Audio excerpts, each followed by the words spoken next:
په دې کې د علي اکبر نمبر راغی आवाज ورته وشو حسین رضی الله تعالی ته आवाज وکړ علي اکبر ستا نمبر دی د جنگ علماء لیکلي دي وی علي اکبر ته الله تبارک وتعالی ډیر عجیب حسن ورکړی و انتهایی حسن ورته ورکړی و د جنگ چې کوم میدان پای کې به ټول خلک د حسن په تماشه باندې علي اکبر اسلحه واچوله توره یې راواغسته او میدان ته ووتو جنګېدو حتی در دې پورې چې د علي اکبر نم هغې ظالمانو سر ووه هغه ښایسته حسن هغه کټ شوي سر هغه راوړی شو د نبي علیه السلام د خاندان د خیمو مخې ته کېښود د حسین رضی الله تعالی نمبر راغی لسم محرم او اوس د حسین رضی الله تعالی د جنگ نمبر دی اخر کې دی پاتې شو چې کله دې جنگ ته روانېدو نو د یوې خیمې نه ورته آواز وشو وی حسینه ته خو جنگ ته وځې خو یو ماشوم پیدا شوی هغه ته احزان کول غواړي خیمه کې یو ماشوم پیدا شوی بانګ ورته ویل غواړي نو حسین رضی الله تعالی راولې ما ته چې زه ورته اذان وکړم نو حسین رضی الله تعالی ماشوم راوړل شو هغه په خپلو لاسو کې داسې واغست او اذان یې ورته شروع کو نو چې اذان یې کو په دې دوران کې یو غشی راغی د ماشوم په د مرۍ په یو طرف ولګېد او بل طرف ته تلو د هغه په غېږه کې هغه ماشوم شهید شو د مرۍ نه د وینو داسې دارې شروع کړې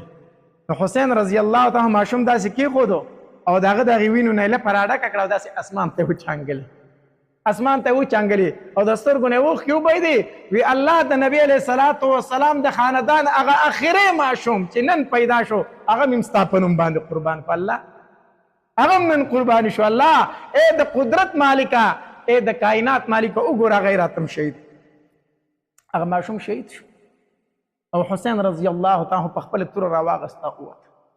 میدان ته ووت جنګ کوي چې کله دی په دې کافرو دې تورو په منځ کې راګیر شو که نه نو خورې تماشه کوله زینب رضی الله تعالی عنها دې تماشه کوله د خیمې په یو چوت کې دې تماشه کوله چې زما ورور جنګ ته وتی دی نو چې کله دی د تورو په دې منځ کې راګیر شو دا کافر ته تاو شو نو دا ناڅاپي د خیمې نه وارخطا راووته او چغه یې وواله چې چغه یې وواله او د حسین رضی الله تعالی په خور نظر شو نو د هغې تورو نه د کافرو نه په چل کې ځان راویستو او چې راغی زینب رضی الله تعالی ته ځان راورسو د لاسه یې ونیوه او خیمې ته یې راوسته او تقریر یې ورته شروع کړو وی خور یوه خبره زما واوره خو ته په خپل اختیار باندې نامحرم سړي ولیدې او په تا باندې د پردي سړي نظر پرېوته او دا ستا په اختیار کې نو الله ته به ګوره ته جواب ورکوې زه ذمهوار نه یم ته خیمې نه ولې بار ته راوتې ځکه علماو لیکلي دي وی زینب رضی الله تعالی ته الله عجیبه حسن ورکړی دا د حسین رضی الله تعالی خور ده د علي رضی الله تعالی لور ده وی په دې باندې عجیبه حسن پروت پې پروت نو حسین رضی الله تعالی ته وفرمایل وی خورې کو د نامحرم نظر در باندې پرېوتو او دا ستا په اختیار کې وه نو په ورځې د آخرت به خپل جواب په خپله ورکړئ دې حالت ته وګورئ ښه د کربلا د واقعې نه موږ ته څه معلومیږي دې حالت ته وګوره د نبي علیه الصلاة والسلام د خاندان سرونه پراته دي په مړو باندې په شهیدانو باندې جړا کوونکي صرف یوه زینب پاتې شوې ده حسین رضی الله تعالی د کافرو په منځ کې ګیر دی خو بیا ورته حسین رضی الله تعالی فرمایي خورې پرده وکړه بې پرده راته نشي ګورئ نن موږ چې کوم ماتمونه کوو نو زنانو به تورې کپړې اچولي او تیز میک اپ به یې کړي او تنګې تروشي جامې به یې اغوستي او دا به روانه وي او سینه به ډبوي او زه ماتم کومه تورې جامې به یې اغوستې او ورسره میک اپ به یې کړی ښه تیز او دا څه کوي ماتم کوي کربلا واقعي موږ ته دا پرېښي د کربلا واقعي نه موږ ته دا سبق میلاو شوی دی زینب رضی الله تعالی بیا خپلې خیمې ته تللې ده خو بار ته نه ده راوتې بیا حتی در دې پورې چې د حسین رضی الله تعالی عنه هم شهید شو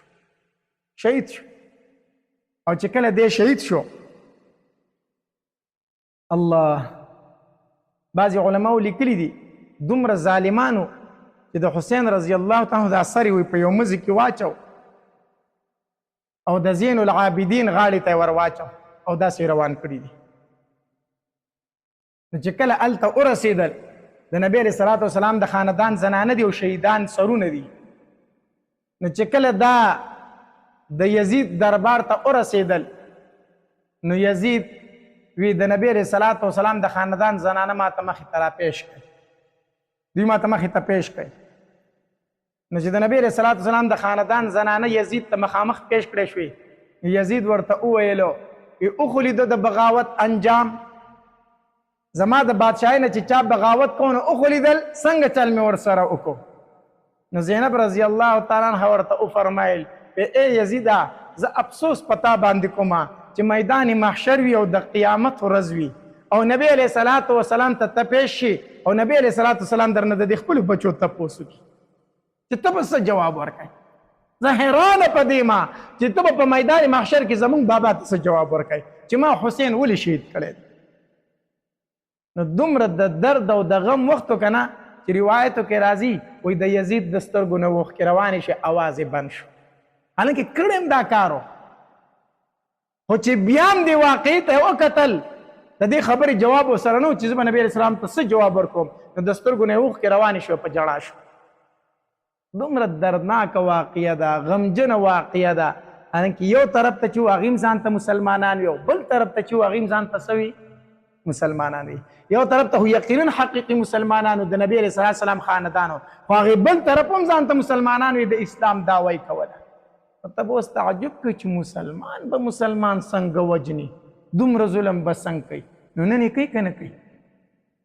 دا ته چې دا ټوپک راوالې او دا کم کس ولي